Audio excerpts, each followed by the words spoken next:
എല്ലാവർക്കും PSC ടോക്സിൻ്റെ പുതിയൊരു വീഡിയോയിലേക്ക് സ്വാഗതം. ഇന്ന് നമ്മൾ പുതിയ SCERTയുടെ 5ാം ക്ലാസ്സിൻ്റെ 7ാമത്തെ ചാപ്റ്ററാണ് എടുക്കുന്നത്. സയൻസിൻ്റെ പാഠഭാഗമാണ്. ഇന്ദ്രിയജാലം എന്നാണ് ചാപ്റ്ററിൻ്റെ പേര്. ഈ ചാപ്റ്ററിൽ ഇന്ദ്രിയങ്ങളെക്കുറിച്ച് കൂടുതലായിട്ട് പറയുന്നു. ഓരോ ജീവികൾക്കും ഓരോ ഇന്ദ്രിയങ്ങളും എങ്ങനെയൊക്കെയാണ് സഹായകരമാകുന്നത്, അതുപോലെ മനുഷ്യൻ്റെ പഞ്ചേന്ദ്രിയങ്ങളെ പറ്റിയും പറയുന്നുണ്ട്. നമുക്ക് ക്ലാസ് തുടങ്ങാം.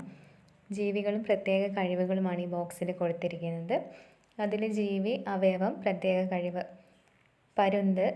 പരുന്തിന് കണ്ണാണ് ദൂരക്കാഴ്ച നൽകാനായിട്ടുള്ള ഒരു അവയവം. പൂമ്പാറ്റ കാലുകൾ രുചി അറിയാനാണ്. പൂമ്പാറ്റയുടെ കാലുകൾ രുചി അറിയാൻ വേണ്ടിയാണ്. തേൻ കുടിക്കുമ്പോൾ ഒക്കെ രുചി അറിയാൻ വേണ്ടി സഹായിക്കുന്നവയാണ് പൂമ്പാറ്റയുടെ കാലുകൾ. മുതല ത്വക്ക് സ്പർശനശേഷി. മുതല സ്പർശനശേഷി അറിയുന്നത് ത്വക്കിലൂടെയാണ്. നായ ചെവി ശബ്ദകൂർമ്മത. കരടി മൂക്ക് ഗന്ധമറിയാനുള്ള കഴിവ്. ഓരോ ജീവികൾക്കും അവയ്ക്കൊക്കെ ഇര പിടിക്കാനും അതുപോലെ അങ്ങനെ ഓരോ സഹായത്തിന് വേണ്ടിയുള്ള ഇന്ദ്രിയങ്ങളും അതിൻ്റെ പ്രത്യേകതകളുമാണ് അവിടെ പറഞ്ഞിട്ടുള്ളത്. ചുറ്റുപാടുകളെ മനസ്സിലാക്കാൻ മനുഷ്യരെ സഹായിക്കുന്ന അവയവങ്ങളും കഴിവുകളും. കണ്ണ് കാഴ്ച, മൂക്ക് ഗന്ധം, നാവ് രുചി, ത്വക്ക് സ്പർശനം, ചെവി കേൾവി. അപ്പോൾ പഞ്ചേന്ദ്രിയങ്ങളും അവയുടെ ധർമ്മങ്ങളുമാണ് അവിടെ കൊടുത്തിരിക്കുന്നത്. ചുറ്റുപാടുകളെ മനസ്സിലാക്കുന്നതിന് ജീവികളെ സഹായിക്കുന്ന അവയവങ്ങളാണ് ജ്ഞാനേന്ദ്രിയങ്ങൾ.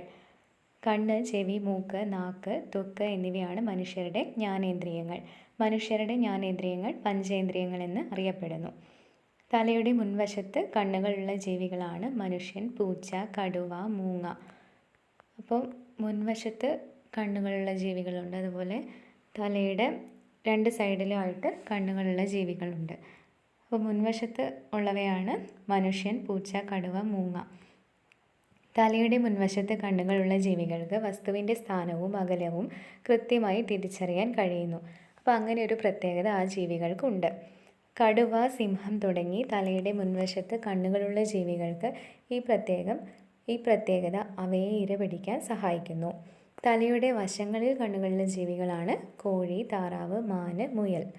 തലയുടെ വശങ്ങളിൽ കണ്ണുകളുള്ള ജീവികൾക്ക് 2 വശങ്ങളിലുമുള്ള കാഴ്ച സാധ്യമാകുന്നു. അപ്പം മുൻവശത്ത് കണ്ണുകളുള്ളവയ്ക്ക് ദൂരക്കാഴ്ചയോ അതുപോലെ ഇരപിടിക്കാനൊക്കെ സഹായകരമാവുന്നെങ്കിലും 2 വശത്തും കണ്ണുള്ളവയ്ക്ക് കുറേ അധികം ഏരിയ കവർ ചെയ്യാനും പറ്റുന്നുണ്ട്. മാൻ, മുയൽ തുടങ്ങിയ ജീവികൾക്ക് ശത്രുക്കളിൽ നിന്ന് രക്ഷ നേടാൻ 2 വശങ്ങളിലുമുള്ള കാഴ്ച സഹായിക്കുന്നു. ഒരേ സമയം കണ്ണുകളെ വ്യത്യസ്ത ദിശയിലേക്ക് ചലിപ്പിച്ച് ചുറ്റുമുള്ള കാഴ്ചകൾ കാണാൻ കഴിയുന്ന ജീവിയാണ് മരയോന്ത്. അപ്പോൾ ഇതൊരു 1 വേർഡായിട്ട് ചോദിക്കാൻ സാധ്യതയുള്ളൊരു ക്വസ്റ്റ്യനാണ്. മൂങ്ങയൊക്കെ ഓപ്ഷനിൽ ചിലപ്പം വന്നേക്കാം. നമുക്ക് ചിലപ്പം ഓപ്ഷൻ കാണുമ്പോൾ കൺഫ്യൂഷൻ വരും. അപ്പോൾ മരയോന്താണെന്ന് പഠിച്ചു വെക്കാം. ഇനി മൂങ്ങയുടെ പ്രത്യേകതകളാണ് പറയുന്നത്. തലയുടെ നേരെ മുൻഭാഗത്തായി വലിയ കണ്ണുകളുള്ള പക്ഷിയാണ് മൂങ്ങ. കഴുത്ത് പുറകോട്ട് തിരിച്ച് പുറകിലെ കാഴ്ചകൾ കാണുവാൻ മൂങ്ങയ്ക്ക് സാധിക്കും. അപ്പോൾ മുൻഭാഗത്താണ് കണ്ണുകളെങ്കിലും കഴുത്ത് 360 തിരിച്ചിട്ട് കാണാൻ പറ്റും. പൂച്ചയുടെ കണ്ണിലെ കൃഷ്ണമണി പകൽ വെളിച്ചത്തിൽ ചുരുങ്ങിയും രാത്രിയിൽ പരമാവധി വികസിച്ചും കാണപ്പെടുന്നു. അപ്പോൾ ഈ ഒരു ക്വസ്റ്റ്യൻ ചോദിച്ചാൽ നമുക്ക് എഴുതാൻ പറ്റണം. പൂച്ചയുടെ ഏത് ജീവിക്കാണ് ഇങ്ങനെ പകൽ സമയത്ത് കൃഷ്ണമണി നല്ലപോലെ ചുരുങ്ങിയിട്ടും രാത്രി പരമാവധി വികസിച്ചും കാണുന്നത് ഏത് ജീവിയിലാണെന്ന് ചോദിക്കുമ്പോൾ പൂച്ചയെ നമുക്ക് എഴുതാൻ പറ്റണം, ഐഡൻറ്റിഫൈ ചെയ്യാൻ പറ്റണം. മൂങ്ങയെ അതുപോലെ മറ്റു പക്ഷികളെയൊക്കെ കാണുമ്പോൾ നമുക്ക് ചിലപ്പോൾ ഒരു കൺഫ്യൂഷൻ വന്നേക്കാം. നേരിയ വെളിച്ചത്തിൽ പോലും പൂച്ചയ്ക്ക് കാഴ്ച സാധ്യമാകും. പൂച്ചയുടെ കണ്ണുകളിലെ പ്രത്യേകതരം കോശങ്ങളുടെ പാളിയാണ് രാത്രിയിൽ അവയുടെ കണ്ണുകളുടെ തിളക്കത്തിന് കാരണം. നമ്മൾ ടോർച്ചൊക്കെ അടിച്ചു കഴിഞ്ഞാൽ പൂച്ചേൻ്റെ കണ്ണ് തിളങ്ങുന്നതാണ്. അപ്പോൾ അതിൻ്റെ കാരണം കണ്ണുകളിലെ പ്രത്യേക തരം കോശങ്ങളുടെ പാളിയാണ്. രാത്രിയിൽ ഇര തേടുന്ന പല ജീവികളുടെയും കണ്ണുകൾക്ക് രാത്രിയിൽ തിളക്കമുണ്ട്. നമുക്ക് മനസ്സിലാക്കാം. നായയുടെയും അതുപോലെ രാത്രിയിൽ ഇര തേടുന്ന പല ജീവികൾക്കും ഈ പ്രത്യേകതയുണ്ട്. ഇനി നേത്രരോഗങ്ങളാണ് പറയുന്നത്. അപ്പോൾ ആദ്യത്തെ പഞ്ചേന്ദ്രിയങ്ങളിലെ ആദ്യത്തെ കണ്ണിൻ്റെ കാര്യങ്ങൾ, കുറച്ച് ജീവികളിലെ പ്രത്യേകതകളൊക്കെ പറഞ്ഞു. ഇനി നേത്രരോഗങ്ങൾ. നേത്രാവരണത്തിനുണ്ടാകുന്ന അണുബാധയാണ് ചെങ്കണ്ണ് അഥവാ കൺജങ്ക്റ്റിവൈറ്റിസ്. അപ്പോൾ ആ ഒരു പോയിൻ്റ് ഇമ്പോർട്ടൻ്റ് ആണ്. അണുബാധയാണ് ചെങ്കണ്ണ്. കൺജങ്ക്റ്റിവൈറ്റിസ് ആണ് മറ്റൊരു പേര്. കൺജങ്ക്റ്റൈവ ഇല്ലേ, നമ്മുടെ നേത്രാവരണത്തിന് പറയുന്ന പേരാണ് കൺജങ്ക്റ്റൈവ. അപ്പോൾ അതിന് വരുന്ന അസുഖമാണ് conjunctivitis. Madras I, pink I എന്ന ചെങ്കണ്ണ് അറിയപ്പെടുന്നു. മദ്രാസിലാണ് ആദ്യമായിട്ട് റിപ്പോർട്ട് ചെയ്തത്, അതുകൊണ്ട് മദ്രാസ് ഐ എന്നറിയപ്പെടുന്നു. ചെങ്കണ്ണിൻ്റെ ലക്ഷണങ്ങൾ: കണ്ണിൽ വേദന അനുഭവപ്പെടുന്നു, കണ്ണ് ചുവന്ന നിറത്തിലാകുന്നു, കണ്ണിൽ പഴുപ്പ്, തലവേദന, പനി. അപ്പോൾ ഇത്രയൊക്കെ ലക്ഷണങ്ങളാണ് ചെങ്കണ്ണിന് ഉള്ളത്. കുട്ടികൾക്കിടയിലാണ് ചെങ്കണ്ണ് വേഗത്തിൽ പടരുന്നത്. അപ്പോൾ പടരുന്ന ഒരു രോഗമാണെന്നും മനസ്സിലാക്കി വെക്കുക. സമ്പർക്കത്തിലൂടെ പകരുന്ന രോഗമായതിനാൽ ചെങ്കണ്ണ് ബാധിച്ച രോഗി ഉപയോഗിച്ച വസ്തുക്കൾ സ്പർശിക്കുന്നത് രോഗം പടരാൻ കാരണമാകുന്നു. അടുത്തതായിട്ട് ഹ്രസ്വദൃഷ്ടി, ദീർഘദൃഷ്ടി, അതുപോലെ വിഷമദൃഷ്ടി, തിമിരം തുടങ്ങിയ നേത്രത്തിനൊക്കെ കണ്ണിന് പറ്റുന്ന ഒരു അസുഖങ്ങളെക്കുറിച്ചാണ് പറയുന്നത്. ആദ്യമായിട്ട് ഹ്രസ്വദൃഷ്ടി, ഷോർട്ട് സൈറ്റ്. അടുത്തുള്ള വസ്തുക്കൾ കാണുകയും ദൂരെയുള്ള വസ്തുക്കൾ ശരിയായി കാണാൻ സാധിക്കാത്തതും അവസ്ഥയാണ് ഹ്രസ്വദൃഷ്ടി. അപ്പോൾ ഈ പേര് നമ്മൾ ഹ്രസ്വമാണെങ്കിൽ അടുത്തുള്ളത് കാണും, ദീർഘമാണെങ്കിൽ ദൂരെയുള്ളത് കാണും, അങ്ങനെ നമ്മൾ ഓർത്ത് വയ്ക്കാം. ആ പേരിൽ തന്നെ പേരിൽ ഏതാണോ വരുന്നത് അങ്ങനെ ആയിരിക്കും ഏതാണ് ആ കാഴ്ചയായിരിക്കും കാണുന്നത്. നേത്രഗോളത്തിൻ്റെ നീളം കൂടുമ്പോൾ വസ്തുവിൻ്റെ പ്രതിബിംബം റെറ്റിനയ്ക്ക് മുന്നിൽ പതിക്കുന്നതാണ് ഹ്രസ്വദൃഷ്ടിക്ക് കാരണം. കോൺകേവ് ലെൻസ് ഉപയോഗിച്ച് ഹ്രസ്വദൃഷ്ടി പരിഹരിക്കാം. അപ്പോൾ ഹ്രസ്വദൃഷ്ടിൻ്റെ ഈ 3 പോയിൻ്റ് ഇമ്പോർട്ടൻ്റ് ആണ്. നേത്രഗോളത്തിൻ്റെ നീളം കൂടുന്നു, അതുപോലെ അപ്പോൾ എന്ത് സംഭവിക്കും? വസ്തുവിൻ്റെ പ്രതിബിംബം റെറ്റിനയ്ക്ക് മുന്നിൽ പതിക്കുന്നു. അപ്പോൾ കുറച്ച് ദൂരമുള്ളൂ, അങ്ങനെ വിചാരിക്കുക. റെറ്റിനയ്ക്ക് മുന്നിൽ പതിക്കുമ്പോൾ കുറച്ച് ദൂരമല്ലേ കവർ ചെയ്യുള്ളൂ. അപ്പോൾ കുറച്ച് ദൂരം, ഹ്രസ്വം എന്നുള്ള വാക്ക് ഓർത്ത് വയ്ക്കുക. അപ്പോൾ റെറ്റിനയ്ക്ക് മുന്നിൽ പതിക്കുന്നു. അതിൻ്റെ പരിഹാരം എന്താണ്? കോൺകേവ് ലെൻസാണ്. കേവ് ഒരു ഗുഹയാണെന്ന് ഓർക്കുക. എന്നിട്ട് ആ ഒരു ഗുഹയ്ക്ക് ഒരു ചെറിയൊരു ഗുഹയാണെന്ന് ഓർക്കുക. Short sight, concave lens. ഇനി ദീർഘദൃഷ്ടി, ലോങ് സൈറ്റ്. ദൂരെയുള്ള വസ്തുക്കൾ കൃത്യമായി കാണുകയും അടുത്തുള്ള വസ്തുക്കളെ ശരിയായി കാണാൻ സാധിക്കാത്തതുമായ അവസ്ഥ.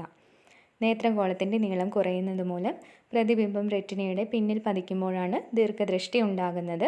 കോൺവെക്സ് ലെൻസ് ഉപയോഗിച്ച് ദീർഘദൃഷ്ടി പരിഹരിക്കാം. അപ്പോൾ ഏതെങ്കിലും ഒരെണ്ണം നമ്മൾ ഒരു കോഡൊക്കെ സെറ്റ് ചെയ്ത്, ഇപ്പോൾ കോൺകേവ് ലെൻസിൻ്റെ കേവ് ഓർക്കുക, ഹ്രസ്വദൃഷ്ടി ഓർക്കുക, നേത്രഗോളത്തിൻ്റെ നീളം കൂടുന്നു, അതുപോലെ വസ്തുവിൻ്റെ പ്രതിബിംബം റെറ്റിനയ്ക്ക് മുന്നിൽ പതിക്കുന്നു. ആ ഒരു പോയിൻ്റ് മാത്രം ഓർത്താൽ തന്നെ നമുക്ക് ദീർഘദൃഷ്ടി ഓപ്പോസിറ്റ് ആയിട്ട് ഓർത്തു വയ്ക്കാം. ഇനി വിഷമദൃഷ്ടി, അസ്റ്റിഗ്മാറ്റിസം. കോർണിയ, നേത്ര ലെൻസ് എന്നിവയുടെ വക്രത മൂലം വസ്തുവിൻ്റെ പൂർണ്ണമല്ലാത്തതും കൃത്യമല്ലാത്തതുമായ പ്രതിബിംബം ഉണ്ടാകുന്ന അവസ്ഥ. വിഷമദൃഷ്ടി പരിഹരിക്കാൻ ഉപയോഗിക്കുന്ന ലെൻസാണ് സിലിണ്ട്രിക്കൽ ലെൻസ്. അപ്പോൾ വിഷമദൃഷ്ടിയുടെ പോയിൻറ്റും ഇമ്പോർട്ടൻ്റ് ആണ്. സിലിണ്ട്രിക്കൽ ലെൻസ് പ്രത്യേകം ഓർത്ത് വയ്ക്കുക. അസ്റ്റിഗ്മാറ്റിസം മറ്റൊരു പേരാണ്. തിമിരം അല്ലെങ്കിൽ കറ്ററാക്റ്റ്. പ്രായം കൂടുമ്പോൾ കണ്ണിലെ ലെൻസിൻ്റെ സുതാര്യത നഷ്ടപ്പെടുന്ന അവസ്ഥയാണ് തിമിരം. അപ്പോൾ സുതാര്യത നഷ്ടപ്പെടുന്നു, തിമിരം. ലോകത്താദ്യമായി തിമിര ശസ്ത്രക്രിയ നടത്തിയത് ശുശ്രുതനാണ്. അപ്പോൾ ഇന്ത്യയിൽ നിന്നാണ് തിമിര ശസ്ത്രക്രിയ ഇത് ലോകത്താദ്യമായി നടത്തിയത് ശുശ്രുതൻ. ഇനി സ്നെല്ലർ ചാർട്ട് എന്താണെന്ന് നോക്കാം. അപ്പോൾ കാഴ്ചശക്തിക്ക് ഇപ്പോൾ നമ്മൾ പരിഹാര മാർഗ്ഗങ്ങളൊക്കെ പറഞ്ഞല്ലോ, ദീർഘദൃഷ്ടിക്കും ഹ്രസ്വദൃഷ്ടിക്കും. അതുപോലെ കാഴ്ച കുറഞ്ഞവർക്ക്, കാഴ്ച വെല്ലുവിളി നേരിടുന്നവർക്ക് ഉപയുക്തമായ ഒരു സംഗതിയാണ് സ്നെല്ലർ ചാർട്ട്. കാഴ്ചശക്തി പരിശോധിക്കാൻ ഉപയോഗിക്കുന്ന ചാർട്ടാണ് സ്നെല്ലർ ചാർട്ട്. അപ്പോൾ നമുക്ക് കാഴ്ചശക്തി പരിശോധിക്കാനുള്ളതാണ്. സ്നെല്ലർ ചാർട്ടിൽ അക്ഷരങ്ങളോ അക്കങ്ങളോ ചിഹ്നങ്ങളോ വ്യത്യസ്ത വലുപ്പത്തിൽ രേഖപ്പെടുത്തിയിരിക്കുന്നു. മുകളിൽ നിന്ന് താഴേക്ക് വരും തോറും വലുപ്പം കുറഞ്ഞു വരുന്ന രീതിയിലാണ് അക്ഷരങ്ങൾ ക്രമീകരിച്ചിരിക്കുന്നത്. സ്നെല്ലർ ചാർട്ട് ഉപയോഗിച്ച് കാഴ്ച പരിശോധിക്കുന്നതിനുള്ള ദൂരപരിധി 6 മീറ്റർ. അപ്പോൾ 6 മീറ്റർ ഡിസ്റ്റൻസിലിരുന്നിട്ടാണ് നമ്മൾ കാഴ്ചശക്തി പരിശോധിക്കുക. നമ്മുടെ സ്കൂളിലൊക്കെ പണ്ട് ചെറുപ്പത്തിൽ ഇങ്ങനെ പരിശോധനയൊക്കെ നടത്തിയിട്ടില്ലേ, അതൊക്കെ നമ്മളിങ്ങനെ ഓർത്ത് വയ്ക്കാം. അപ്പോൾ മേൽഭാഗത്ത് വലുതാക്കിയിട്ടുണ്ടാവും, താഴേക്ക് പോകുന്തോറും അക്ഷരങ്ങൾ ചെറുതായി വരുന്നു. അപ്പോൾ 6 മീറ്ററാണ് ദൂരപരിധി. ലോഗ്മാർ ചാർട്ട് എന്നറിയപ്പെടുന്നത് സ്നെല്ലർ ചാർട്ടാണ്. ആ ഒരു പോയിൻ്റ് ഇമ്പോർട്ടൻ്റ് ആണ്. ലോഗ്മാർ ചാർട്ട് എന്നാണ് സ്നെല്ലർ ചാർട്ടിൻ്റെ മറ്റൊരു പേര്. സ്നെല്ലർ ചാർട്ട് തയ്യാറാക്കിയ ഡച്ച് നേത്രരോഗ വിദഗ്ധനാണ് ഹെർമൻ സ്നെല്ലർ. അപ്പോൾ സ്നെല്ലറിൻ്റെ പേരിൽ തന്നെയാണ് സ്നെല്ലർ ചാർട്ട് വന്നിട്ടുള്ളത്. ഡച്ച് നേത്രരോഗ വിദഗ്ധനാണ്. 1862 സ്നെല്ലർ ചാർട്ട് പുറത്തിറക്കിയത്. അന്ധരായ ആളുകൾ സുരക്ഷിതമായി സഞ്ചരിക്കാൻ ഉപയോഗിക്കുന്ന വെളുത്ത വടിയാണ് വൈറ്റ് കെയിൻ. അപ്പോൾ അന്ധരായ ആളുകൾക്ക് സഹായകരമായ വടിയാണ് വൈറ്റ് കെയിൻ. അന്ധരായ ആളുകൾ എഴുതാനും വായിക്കാനും ഉപയോഗിക്കുന്ന ലിപി സമ്പ്രദായമാണ് ബ്രെയിൽ ലിപി. വികസിപ്പിച്ചത് ലൂയി ബ്രെയിലാണ്, ഫ്രാൻസുകാരനാണ്. അപ്പോൾ ഫ്രാൻസുകാരനായ ലൂയി ബ്രെയിലാണ് ബ്രെയിൽ ലിപി വികസിപ്പിച്ചത്. ബ്രെയിലി ദിനം എന്നാണ്? ജനുവരി 4 ബ്രെയിലി ദിനം. അത് ഓർത്ത് വയ്ക്കുക. അപ്പോൾ വൈറ്റ് കെയിൻ എന്തിനാണ്? അന്ധരായ ആളുകൾ സുരക്ഷിതമായി സഞ്ചരിക്കാൻ ഉപയോഗിക്കുന്ന വെളുത്ത വടിയാണ് വൈറ്റ് കെയിൻ. നമ്മൾ സിബ്ര ക്രോസ് എല്ലാം കടക്കുമ്പോൾ നമ്മൾ കണ്ടിട്ടുണ്ടല്ലേ, അതിൻ്റെ സൗണ്ട് വെച്ചിട്ട് ഇങ്ങനെ നടന്നു പോകുന്നവർ. അതുപോലെ മുന്നിൽ എന്തെങ്കിലും തടസ്സങ്ങളോ കുഴികളോ ഒക്കെ ഉണ്ടെങ്കിൽ അവർക്ക് തിരിയാൻ വേണ്ടിയിട്ട് വൈറ്റ് കെയിൻ ഉപയോഗിക്കുന്നു. കാഴ്ചയ്ക്ക് വെല്ലുവിളി നേരിടുന്നവർ. കാഴ്ച വെല്ലുവിളി നേരിടുന്നവർക്ക് സഹായകരമായ സംവിധാനങ്ങൾ എന്തൊക്കെയാണ്? Orbit reader, tactile watch, tactile keyboard, lookout app, TalkBack app, ജാസ്, ബ്രെയിലറ്റ് box, smart cane, digital Braille slate, white cane. അപ്പം ഡിജിറ്റൽ ബ്രെയിൽ സ്ലേറ്റ് എന്തിനുള്ളതാണ്? ബ്രെയിൽ ലിപി എഴുതാൻ ഉള്ളൊരു സ്ലേറ്റാണ്. വൈറ്റ് കെയിൻ നമ്മൾ പറഞ്ഞു. സ്മാർട്ട് കെയിനും അങ്ങനെയുള്ള ഒരു സംഭവമാണ്. പുറത്തേക്ക് ഇറങ്ങിക്കഴിഞ്ഞാൽ നമ്മുടെ ലൊക്കേഷൻ മനസ്സിലാക്കി അങ്ങനെ സ്മാർട്ടായിട്ടുള്ള സ്മാർട്ട് ഫോൺ പോലെയുള്ള സംവിധാനങ്ങളും ഒക്കെ ഉള്ളൊരു സംവിധാനമാണ് സ്മാർട്ട് കെയിൻ. ബ്രെയിലറ്റ് ബോക്സ്, പിന്നെ ജാസ്, ടോക്ക് ബാക്ക് ആപ്പ്. അപ്പം കൂടുതലും കാഴ്ച കണ്ണ് കാണാത്തവർക്ക് ടോക്ടൈലായിട്ടുള്ള ഉപകരണങ്ങളാണ്. Tactile watch, tactile keyboard, TalkBack app. അതൊക്കെ പറഞ്ഞുകൊണ്ട് ഒച്ചത്തിൽ പറയുമ്പോൾ തിരിയുന്നു. അങ്ങനെ അതിന് മറുപടി എന്ന പോലെ ചെയ്യാനും പറ്റുന്നു. സ്മാർട്ട് കെയിൻ ഉപയോഗങ്ങൾ. അപ്പോൾ സ്മാർട്ട് കെയിനെ കുറിച്ചൊരു വലിയൊരു ബോക്സ് തന്നെ അവിടെ കൊടുത്തിട്ടുണ്ട്. വഴി കണ്ടെത്താൻ, കൂടുതൽ എളുപ്പത്തിൽ വഴി കണ്ടെത്താൻ സഹായിക്കുന്നു. തടസ്സം കണ്ടെത്താൻ, അൾട്രാസോണിക് അല്ലെങ്കിൽ ഇൻഫ്രാറെഡ് സെൻസറുകൾ ഉപയോഗിച്ച് തത്സമയം തടസ്സങ്ങൾ കണ്ടെത്താനാകും. അപ്പോൾ വഴി കണ്ടെത്താനും തടസ്സങ്ങൾ കണ്ടെത്താനും സ്മാർട്ട് കെയിൻ ഉപയോഗിച്ച് പറ്റും. അപ്പോൾ ആ ഒരു അൾട്രാസോണിക് ഇൻഫ്രാറെഡ് സെൻസറുകളും ഓർത്ത് വയ്ക്കാം. കണക്ടിവിറ്റി. സ്മാർട്ട് കെയിനുകൾക്ക് ബ്ലൂടൂത്ത് വഴി സ്മാർട്ട് ഫോണിലേക്കോ മറ്റു ഉപകരണങ്ങളിലേക്കോ കണക്ട് ചെയ്യാനാകും. കാഴ്ച കണ്ടെത്താൻ, താഴെ വീഴുകയും എഴുന്നേൽക്കാൻ കഴിയാതെ വരികയും ചെയ്താൽ ബന്ധപ്പെട്ടവരെ വിവരമറിയിക്കുന്നു. വ്യക്തിഗത ക്രമീകരണം. ക്രമീകരിക്കാവുന്ന ഉയരം, വ്യത്യസ്ത ഹാൻഡ് ഗ്രിപ്പുകൾ, വിവിധ സെൻസറി ഫീഡ്ബാക്ക് ക്രമീകരണങ്ങൾ. അപ്പോൾ ആ വ്യക്തിയുടെ ഉയരത്തിനനുസരിച്ച് അല്ലെങ്കിൽ അയാളുടെ സൗകര്യത്തിനനുസരിച്ചുള്ള ക്രമീകരണങ്ങൾ അതിനകത്തുണ്ട്. ദത്തശേഖരണം. യാത്ര ചെയ്ത ദൂരം, നടത്ത വേഗത, നേരിടുന്ന തടസ്സങ്ങളുടെ വിവരങ്ങൾ തുടങ്ങിയവ ശേഖരിക്കാൻ ഇവയ്ക്ക് കഴിയും. അപ്പോൾ നമ്മുടെ സ്മാർട്ട് വാച്ചിലൊക്കെ നമ്മൾ നടന്ന ദൂരവും സ്റ്റെപ്പുകളും ഒക്കെ കൗണ്ട് ചെയ്യുന്നുണ്ടല്ലോ. അതുപോലെ സ്മാർട്ട് കെയിനും ഇങ്ങനെ ഈ ദൂരങ്ങൾ അതുപോലെയുള്ള വേഗത, അവരുടെ തടസ്സങ്ങളുടെ വിവരങ്ങളൊക്കെ ശേഖരിച്ച് വയ്ക്കുകയും ചെയ്യും. കണ്ണിൻ്റെ ആരോഗ്യത്തിനും സംരക്ഷണത്തിനും വേണ്ടിയുള്ള നിർദ്ദേശങ്ങളാണ് കൊടുത്തിരിക്കുന്നത്. കണ്ണുകൾ തിരുമാതിരിക്കുക, മങ്ങിയ വെളിച്ചത്തിൽ TV കാണാതിരിക്കുക, കണ്ണിനുള്ളിൽ സ്പർശിക്കാതിരിക്കുക, ദീർഘസമയം മൊബൈൽ ഫോണ്, കമ്പ്യൂട്ടർ, TV തുടങ്ങിയവ ഉപയോഗിക്കാതിരിക്കുക, മറ്റുള്ളവർ ഉപയോഗിച്ച തൂവാലകൾ ഉപയോഗിക്കാതിരിക്കുക, ആവശ്യത്തിന് വെളിച്ചം ലഭിക്കുന്ന സ്ഥലത്തിരുന്ന് വായിക്കുക. കണ്ണിൻ്റെ പ്രശ്നങ്ങൾ നേരത്തെ തിരിച്ചറിയാൻ ഇടയ്ക്കിടെ കാഴ്ച പരിശോധന നടത്തുക. ഇലക്കറികളും പച്ചക്കറികളും പഴവർഗ്ഗങ്ങളും അടങ്ങിയ ആഹാരം കഴിക്കുക. അപ്പം വിറ്റാമിൻ A കിട്ടാൻ വേണ്ടിയാണ് ഇവയൊക്കെ ഭക്ഷണത്തിൽ ഉൾപ്പെടുത്താൻ പറയുന്നത്. കണ്ണിന് ഇടയ്ക്കിടയ്ക്ക് വിശ്രമം നൽകുക. ഡോക്ടറുടെ നിർദ്ദേശമില്ലാതെ കണ്ണിൽ ഒരു മരുന്നും ഉപയോഗിക്കരുത്. അപ്പോൾ കണ്ണിനെക്കുറിച്ചുള്ള നമുക്ക് ജസ്റ്റ് വായിച്ചാൽ തന്നെ മനസ്സിലാവുന്ന ചെറിയ ചെറിയ കാര്യങ്ങളാണ്. ഇനി അടുത്ത സെൻസ് ഓർഗനിലേക്ക് വന്നു. ചെവിയാണ്. അപ്പോൾ കേൾവി എന്ന അനുഭവം സാധ്യമാക്കുന്നതാണ് ചെവി. ചെവിയെ ബാധിക്കുന്ന പ്രശ്നങ്ങൾ ഒഴിവാക്കാൻ ശ്രദ്ധിക്കേണ്ട കാര്യങ്ങളാണ് കൊടുത്തിരിക്കുന്നത്. ശാസ്ത്രീയ അടിത്തറയില്ലാത്ത ചികിത്സാ രീതികൾ പിന്തുടരരുത്. ആരോഗ്യ വിദഗ്ധരുടെ നിർദ്ദേശപ്രകാരം മാത്രമേ ചെവിയിൽ മരുന്നുകൾ ഉപയോഗിക്കാവൂ.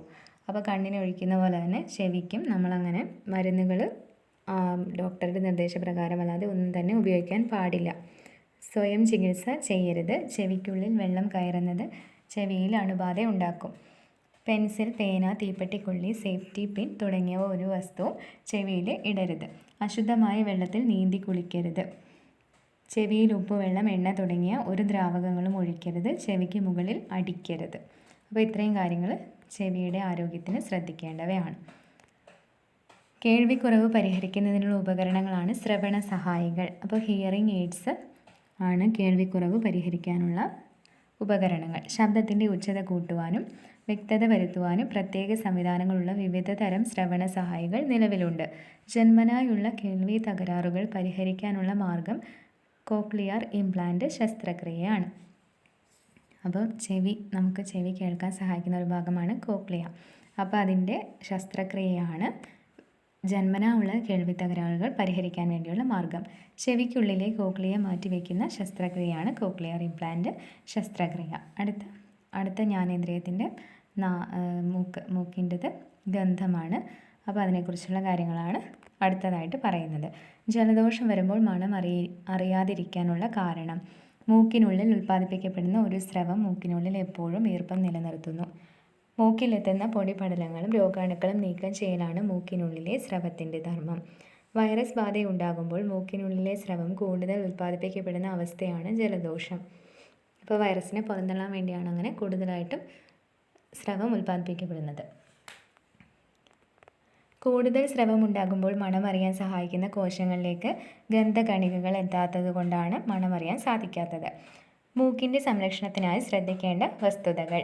മൂക്കിൽ യാതൊരു വസ്തുക്കളും ഇടരുത്. ശക്തിയായി മൂക്ക് ചീറ്റരുത്. ശക്തിയായി മൂക്ക് ചീറ്റുമ്പോൾ എന്ത് സംഭവിക്കും? ചെവിയുമായിട്ട് കണക്ടിവിറ്റിയുള്ള യൂസ്റ്റേഷ്യൻ നാളി, അതുപോലെ ചെവിയിലെ എല്ലുകൾ, അവയ്ക്കൊക്കെ പരിക്ക് സംഭവിക്കും. അതുകൊണ്ടാണ് ശക്തിയായി മൂക്ക് ചീറ്റരുത് എന്ന് പറയുന്നത്. അശുദ്ധ ജലത്തിൽ മുങ്ങിക്കുളിക്കരുത്. അടുത്തതായിട്ട് രുചിയാണ്. നന്നായി ചവച്ചരച്ച് കഴിക്കുമ്പോഴാണ് ഭക്ഷണ പദാർത്ഥങ്ങളുടെ ശരിയായ രുചി അറിയാൻ കഴിയുന്നത്. അപ്പോൾ അത് ദഹനത്തിന് സഹായിക്കുകയും ചെയ്യും, രുചി അറിയാൻ സഹായിക്കുകയും ചെയ്യും. ഭക്ഷണ പദാർത്ഥങ്ങൾ ഉമിനീരിൽ അലിഞ്ഞ് നാവിലുള്ള സ്വാദുമുകുളങ്ങളെ ഉത്തേജിപ്പിക്കുമ്പോഴാണ് നാം രുചി അറിയുന്നത്. അപ്പോൾ രുചി അറിയുന്ന ആ ഒരു പ്രക്രിയ അവിടെ പറഞ്ഞിട്ടുണ്ട്. നാവിൻ്റെ ധർമ്മങ്ങൾ. രുചി അറിയാൻ, സംസാരിക്കാൻ. അപ്പം 2 ധർമ്മങ്ങളാണ് നാവിനുള്ളത്. നാവിൻ്റെ സംരക്ഷണത്തിനായി ശ്രദ്ധിക്കേണ്ട വസ്തുതകൾ. ചൂടോ തണുപ്പോ അധികമുള്ള വസ്തുക്കൾ കഴിക്കരുത്. ശക്തിയായി നാവ് വടിക്കരുത്. അപ്പോൾ ശക്തിയായി നാവ് വടിക്കുമ്പോൾ എന്ത് സംഭവിക്കും? രസമുകുളങ്ങളൊക്കെ നഷ്ടമാവുകയും നാക്കിൻ്റെ മേലെയുള്ള കൂടുതലായിട്ട് രുചി അറിയാൻ സഹായിക്കാതിരിക്കുകയും ചെയ്യും. അടുത്തതായിട്ട് സ്പർശനം. സ്പർശനത്തിലൂടെ വസ്തുക്കളെ തിരിച്ചറിയാൻ സഹായിക്കുന്ന അവയവമാണ് ത്വക്ക്. അപ്പോൾ ത്വക്കിൻ്റെ ബാക്കി ഭാഗം ചൂട്, തണുപ്പ് തുടങ്ങിയവ അറിയുന്നതിന് ത്വക്ക് സഹായിക്കുന്നു. അപ്പോൾ ത്വക്കിൻ്റെ ധർമ്മങ്ങൾ സ്പർശനം അറിയുന്നു, അതുപോലെ ചൂട്, തണുപ്പ് തുടങ്ങിയവ അറിയുന്നു. ശരീരത്തിലെ ഏറ്റവും വലിയ അവയവമാണ് ത്വക്ക്. ശരീരത്തിനുള്ളിലേക്ക് രോഗാണുക്കൾ പ്രവേശിക്കാതെ ത്വക്ക് തടയുന്നു. ശരീരത്തിൻ്റെ ചൂട് നിയന്ത്രിക്കുന്നതിനും വിയർപ്പിലൂടെ മാലിന്യം പുറന്തള്ളുന്നതിനും ത്വക്ക് സഹായിക്കുന്നു. അപ്പോൾ രോഗാണുക്കൾ പ്രവേശിക്കാതിരിക്കാൻ, അതുപോലെ ചൂട് നിയന്ത്രിക്കാൻ, വിയർപ്പിലൂടെ മാലിന്യം പുറന്തള്ളാൻ. ത്വക്കിൻ്റെ സംരക്ഷണത്തിനായി ശ്രദ്ധിക്കേണ്ട കാര്യങ്ങൾ. ത്വക്ക് വൃത്തിയായി സൂക്ഷിക്കണം. ആവശ്യത്തിന് വെള്ളം കുടിക്കണം. ത്വക്കിൻ്റെ ആരോഗ്യത്തിന് സഹായിക്കുന്ന ഇലക്കറികൾ, പഴങ്ങൾ എന്നിവ ഭക്ഷണത്തിൽ ഉൾപ്പെടുത്തണം. ത്വക്കിന് നിറം നൽകുന്ന വർണ്ണവസ്തുവാണ് മെലാനിൻ. അപ്പോൾ PSC ചോദിച്ചിട്ടുള്ള ഒരു ക്വസ്റ്റ്യനാണ്. ത്വക്കിന് നിറം നൽകുന്ന വർണ്ണവസ്തു മെലാനിൻ. ത്വക്കിൻ്റെ ഉപരിഭാഗം നിർമ്മിതമായിരിക്കുന്ന പ്രോട്ടീനാണ് കെരാറ്റിൻ. ഇതും ചോദിച്ചിട്ടുണ്ട്. കെരാറ്റിൻ ഉപരിഭാഗം, ത്വക്കിൻ്റെ മേൽഭാഗം നിർമ്മിക്കപ്പെട്ടിരിക്കുന്ന മാംസ്യമാണ് കെരാറ്റിൻ. അതിൻ്റെ ഇടയ്ക്ക് നമ്മൾ പ്രാഥമിക രുചികൾ പറയാൻ വിട്ടുപോയി. പ്രാഥമിക രുചികൾ ഏതൊക്കെയാണ്? മധുരം, കയ്പ്പ്, പുളി, ഉപ്പ്, ഉമാമി, ഒലിയോ ഗസ്റ്റസ്. അപ്പോൾ ഉമാമിയും ഒലിയോ ഗസ്റ്റസും പുതുതായി ആഡ് ചെയ്ത രുചികളാണ്. അപ്പോൾ അങ്ങനെ 6 മൗലിക രുചികളാണ് ഉള്ളത്. 5ാമത്തെ രുചിയായ ഉമാമി മാംസത്തിൻ്റെ സ്വാദാണ്. അപ്പോൾ എന്തിൻ്റെ സ്വാദാണെന്ന് നമ്മൾ ഓർത്ത് വയ്ക്കണം.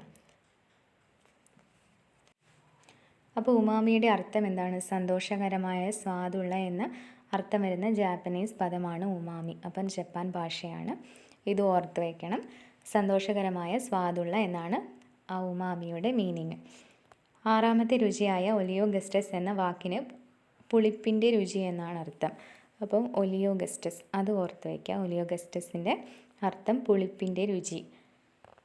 മൗലിക രുചികൾ വ്യത്യസ്ത അനുപാതത്തിൽ കൂടി ചേർന്ന് ആയിരക്കണക്കിന് രുചികൾ ഉണ്ടാകുന്നു. എരിവ് അത്തരത്തിലൊരു രുചിയാണ്. അപ്പോൾ മൗലിക രുചികൾ കൂട്ടിച്ചേർത്താണ് ആയിരക്കണക്കിന് രുചികൾ ഉണ്ടാകുന്നത്. നമ്മുടെ പ്രാഥമിക വർണ്ണങ്ങൾ കൂടി ചേർന്ന് ദ്വിതീയ വർണ്ണങ്ങളും അതുപോലെ മറ്റ് വർണ്ണങ്ങളും ഒക്കെ ഉണ്ടാകുന്നത് പോലെ മൗലിക രുചികൾ കൂടി ചേർന്ന് ആയിരക്കണക്കിന് രുചികൾ ഉണ്ടാകുന്നു. അപ്പോൾ എരിവ് ഒരു പ്രാഥമിക രുചിയല്ല. അത് നമ്മൾ പ്രത്യേകമായിട്ട് നോട്ട് ചെയ്ത് വെക്കണം. നമ്മൾ വേഗം ഇങ്ങനെ എരിവ്, മധുരം, കയ്പ്പ് ഒക്കെ കാണുമ്പോഴേക്കും നമ്മൾ വിചാരിക്കുക എരിവ് പ്രാഥമിക രുചിയാണ്. അപ്പോൾ അത് ഒരു തെറ്റായ ഒരു കാര്യമാണ്. പിന്നെ മധുരം ഏത് ഭാഗത്താണ്? നാവിൻ്റെ മുൻഭാഗത്താണ് മധുരം അറിയുന്ന സ്വാദുമുകുളങ്ങൾ കാണപ്പെടുന്നത്. കയ്പ്പാണെങ്കിൽ ഉൾവശത്താണ്. പുളിരുചി രണ്ട് വശങ്ങളിലുമാണ്. അപ്പോൾ അതൊന്ന് നോട്ട് ചെയ്ത് വെക്കാം. മധുരം മുൻഭാഗത്ത്, കയ്പ്പ് ഉൾവശങ്ങളിൽ, പുളിരുചി രണ്ട് വശങ്ങളിലും. അടുത്തതായിട്ട് ശാസ്ത്രീയ പഠനങ്ങൾ. അപ്പോൾ ശാസ്ത്രീയ ശാഖകളും കൂടി ഇമ്പോർട്ടൻ്റ് ആണ്, ഇത് നോക്കി വെക്കണം. മൂക്ക് റൈനോളജി, ഗന്ധം ഓൾഫാക്ടോളജി, ചെവി ഓട്ടോളജി, കേൾവി ഓഡിയോളജി, കണ്ണ് ഓഫ്താൽമോളജി, ത്വക്ക് ഡെർമറ്റോളജി, നാവ് ഗ്ലോസോളജി. അപ്പം ഗ്ലോസോളജി ഓർത്ത് വയ്ക്കുക, നാവ് ഗ്ലോസോളജി, സ്വാദ് ന്യൂറോ ഗാസ്ട്രോണമി. അപ്പോൾ അവസാനത്തെ രണ്ടെണ്ണമാണ് അധികം കോമൺ ആയിട്ട് ചോദിക്കാത്തത്. അത് രണ്ടും ശ്രദ്ധിച്ച് വെക്കുക. നാവ് ഗ്ലോസോളജി, ഹൈപ്പോഗ്ലോസൽ നാഡിയൊക്കെ ഇല്ലേ, അത് തലച്ചോറിലേക്ക് കണക്ട് ചെയ്യുന്ന നാഡിയാണ്.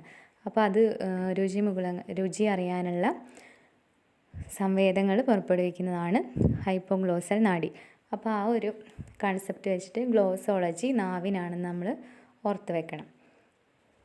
അപ്പം ഈ ഒരു ബോക്സ് ഇമ്പോർട്ടൻ്റ് ആണ്. അപ്പോൾ ഈ ചാപ്റ്റർ ഇത്രയേ ഉള്ളൂ. ഇന്ദ്രിയജാലം എന്ന ചാപ്റ്റർ ചില ജീവികളുടെ പ്രത്യേകതകൾ, അതുപോലെ നമുക്ക് ഇന്ദ്രിയങ്ങൾ എങ്ങനെയൊക്കെ സഹായകരമാകുന്നു, അവയുടെ രോഗങ്ങൾ, അതിനുള്ള പരിഹാര മാർഗങ്ങൾ, അതൊക്കെയാണ് ഈ ചാപ്റ്ററിലുള്ളത്. ഒരുപാട് ക്വസ്റ്റ്യൻസ് PSCക്ക് ചോദിക്കാനുള്ള ഒരുപാട് ക്വസ്റ്റ്യൻസ് ഈ ചാപ്റ്ററിലുണ്ട്. അപ്പോൾ എല്ലാവരും ഇത് പഠിച്ചു വെക്കാം. Thank you.